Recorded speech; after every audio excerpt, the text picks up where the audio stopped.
good to see you, sir. Raging. Well, thank you, bro. Good to see you. They call it a memorandum of understanding. It's actually an instrument of surrender. We started a war and we surrendered. Let's be very clear about that.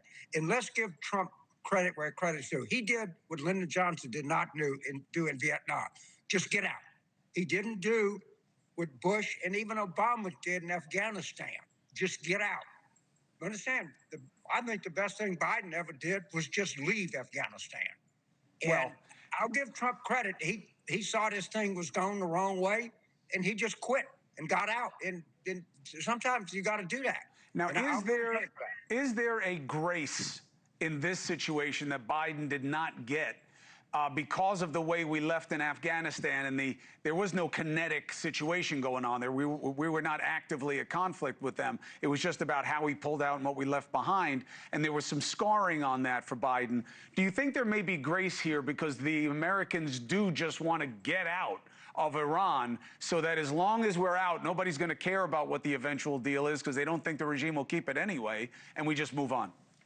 Well, we had troops, so it's harder when you have to have actual visual of soldiers and Marines, of airmen being evacuated. It's more humiliating than just signing an instrument with the regime that does it. It accomplishes two things. It's driven, but Iran foreign policy has always wanted to drive a wedge between Israel and the United States. Mission accomplished. The regime cares about one thing, and holding domestic power in Iran. They did that. The people that really lost were the opposition in Iran. There were actually a lot of people that were opposed to this government. I don't know if they could have succeeded or not, but they're done now, and they're even saying that. This really stabbed the Iranian opposition, and they're great people over there. We need to understand that. As we found out, they're very clever people. They're very smart people. They're very talented people. And we didn't treat them with any respect, and we hurt the opposition in Iran by this. It's not even how stupid it was. It doesn't do justice to just how stupid it was. I mean, we lost. Happy 250th America. You just lost a war. He said, "We have your back." And now, according to this, they're not even mentioned in it, and they do feel like we have turned our back. Now, we'll see what the eventual deal is. James, how do you analyze the difference of this being a bad moment for the administration, but not necessarily moving the needle for Democrats in their midterm ambitions? Well, I mean, I think the needle can't move much more than it is. He's got, a 37 approval, and we're just going to have to go to Election Day. But it's just going to add people understand the correlation between what just happened in Iran and the rise in gas prices. Yes, they understand that. It's directly attributable to that. How much it helps above and beyond where we were before, I can't tell, but it certainly does not help the Republicans who desperately need help in November. This does not help them at all. What about the argument? Look, I know that there's a logical gap in this, but just from a narrative perspective. Well, gas was at X. Now it's at X minus 35%. Here we are in October.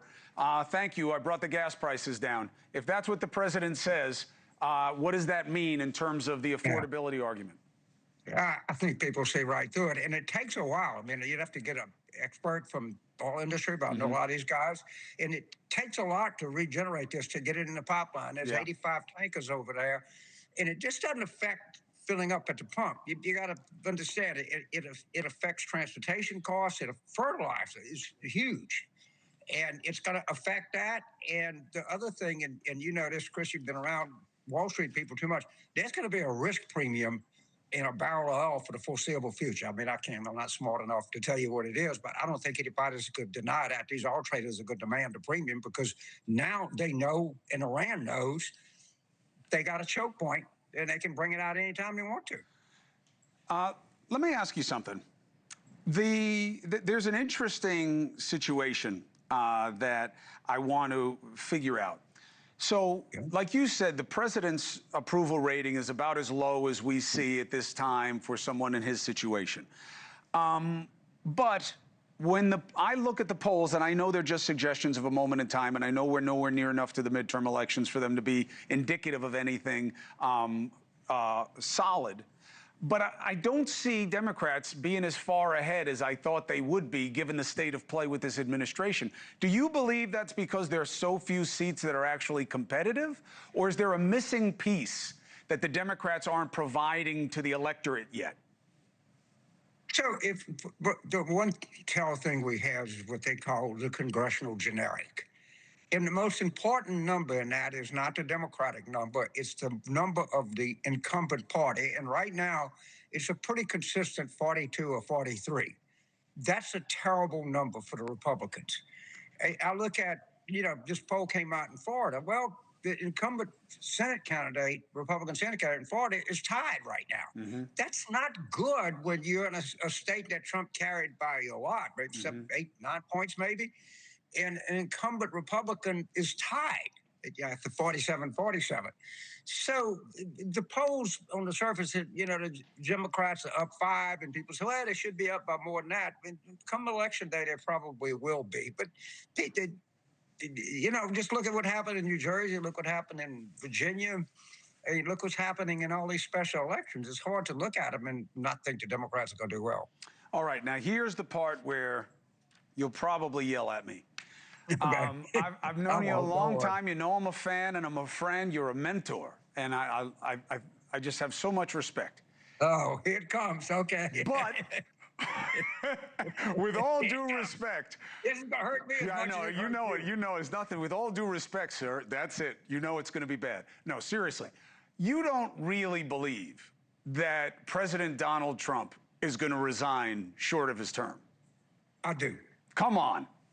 Okay. On what theory? I'll explain. I can look at him. I'll be 82 in October. I don't know how do you measure health, but he is not a healthy man. And he doesn't have any energy. He's close to being morbidly obese. He has a terrible family history. And he doesn't know. Chris, there's one thing I know that not many people know. I know what it's like to get hit the way they're going to get hit. We got hit in 94. It hurts. It takes you back. Now, we were fortunate enough that we had Bill Clinton, who was in his late 40s, against Newt Gingrich, probably one of the bigger buffoons in the history of American politics.